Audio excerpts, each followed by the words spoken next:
The moon swallowed 4 people. On April 6th, 2026. Not metaphorically, literally. The physical body of the moon, 3,474 kilometers of solid rock, slid between the Earth and a spacecraft called Integrity. And when it did, 4 human beings stopped existing. Not to their families, not to themselves, but to every radio antenna, every satellite, every tracking station, every machine on this planet built to listen for a human voice. For 40 minutes, Reid Wiseman, Victor Glover, Christina Koch, and Jeremy Hansen were gone. Erased. And what they did in that silence will change how you think about loneliness. You need to understand something about how mission control works. Houston is always listening. Always. From the moment a spacecraft leaves the pad, there is a constant river of data flowing between the crew and Earth. Heart rates, cabin pressure, oxygen levels, voice loops, camera feeds, thruster firings. Thousands of data points per second. It is the most intimate biological surveillance ever performed on 4 human beings. And then, for 40 minutes, the river stopped. Not because something broke, because physics. The moon is an excellent insulator, and when Orion crossed behind it, every signal NASA could send simply hit rock and died. The screens at Johnson Space Center did not slowly fade. They flatlined. Every safety protocol is a tombstone. Some of them just have names attached. This is a kind of silence humans have not experienced in more than half a century. And what makes it different from any other silence on Earth is that there is no calling out, no flashlight you can wave, no bottle you can throw into the sea. For 40 minutes, the people inside that capsule were not just out of touch. They were beyond the reach of every form of human contact we have ever invented. The last person to experience this kind of silence was a man named Ron Evans, command module pilot of Apollo 17. In December of 1972, while his crewmates walked on the lunar surface, Evans spent 3 days alone in orbit, losing contact with Earth every time he crossed behind the moon. Then Apollo 17 came home, and the program ended. For 53 years, the record for farthest any living human has been from another human voice stayed frozen. Every child born on Earth after 1972 grew up on a planet where deep space loneliness was history, not experience. Until the Artemis II blackout. That afternoon, Orion made its closest approach to the moon, just 4,067 miles above the far side surface. 2 minutes later, Christina Koch became the first woman in history to experience lunar far side silence. Wiseman, Glover, and Hansen followed in the same heartbeat. A 53-year-old record changed hands in under 10 seconds. And then the blackout began. Here is how NASA normally hears an astronaut. 3 radio dishes, each the size of a football field, stand at 3 carefully chosen points on the planet's surface. One in the California desert, one in the mountains of Spain, one in the Australian outback. They are positioned so that no matter how fast Earth rotates, at least one of them is always pointed at deep space. Together they form the Deep Space Network, the most sensitive listening device humanity has ever built. How sensitive? Those 3 dishes can detect a signal weaker than a refrigerator light bulb at the distance of Neptune. A billion-dollar whisper detection system working around the clock, listening for voices that traveled for minutes or hours through the vacuum before reaching the Earth. But listening devices have one fatal flaw. They cannot hear through solid rock. At exactly 6:44 p.m., Orion crossed the invisible line where the moon's silhouette, seen from Earth, would swallow the spacecraft. The word NASA uses for this moment is loss of signal. All 3 giant ears kept listening. None of them heard anything. Somewhere on a console in Houston, the little green indicator that means we can hear them turned black.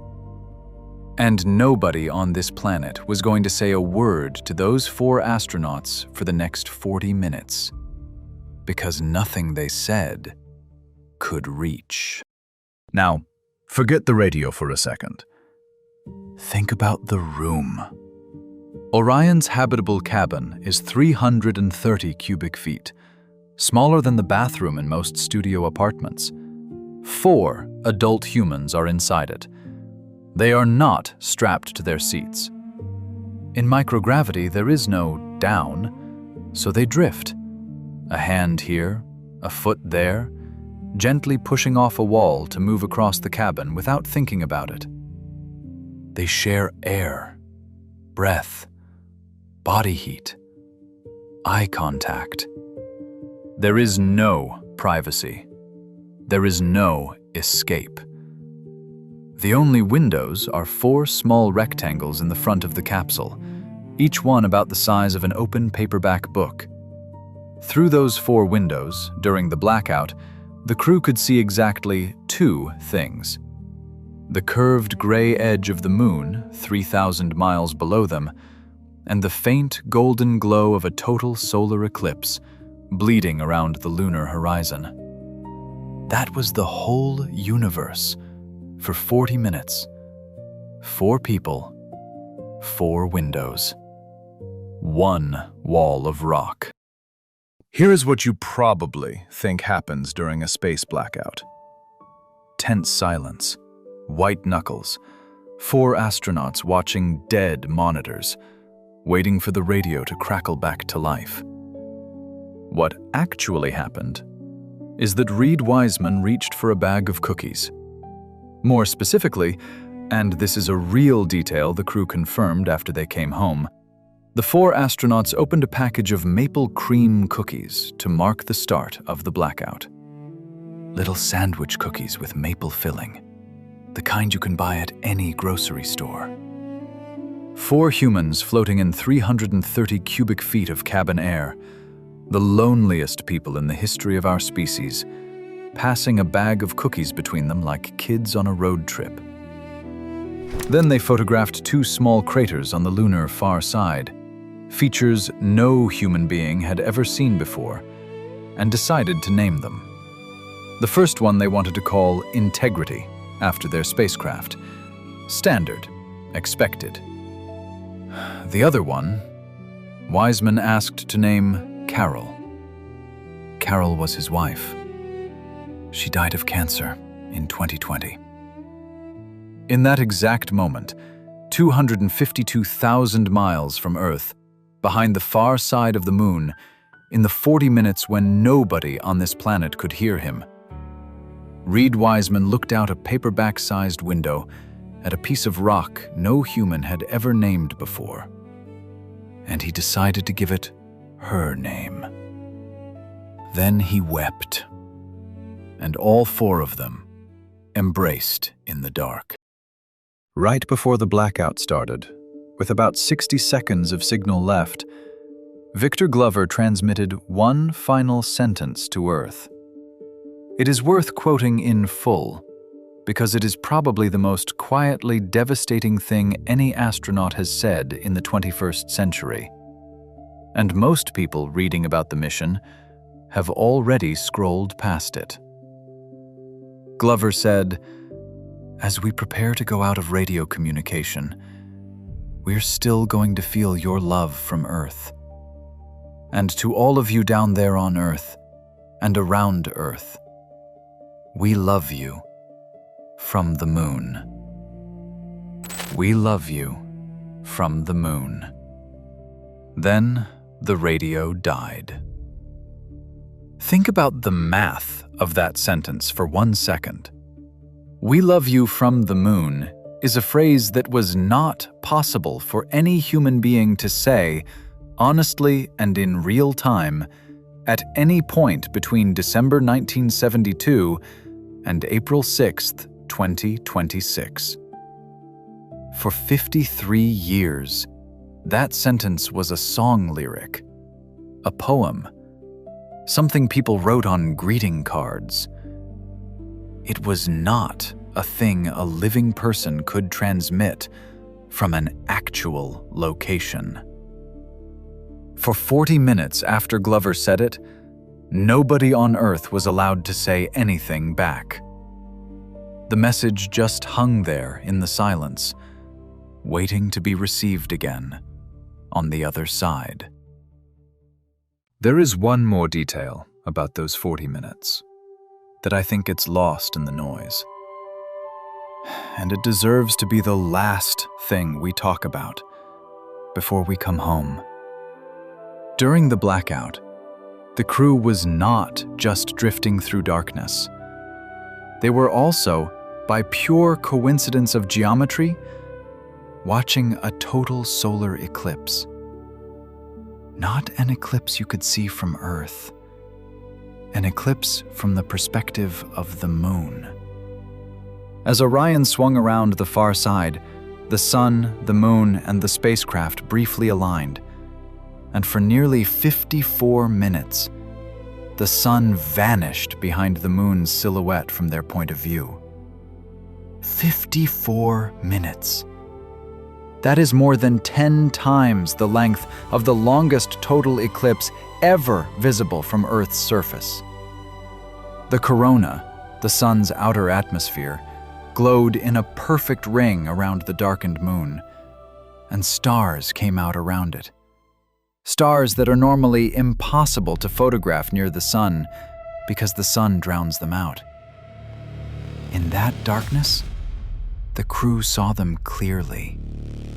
They watched 6 meteoroids strike the lunar surface during the eclipse. 6 flashes of impact light on a world that has been taking hits for 4.5 billion years.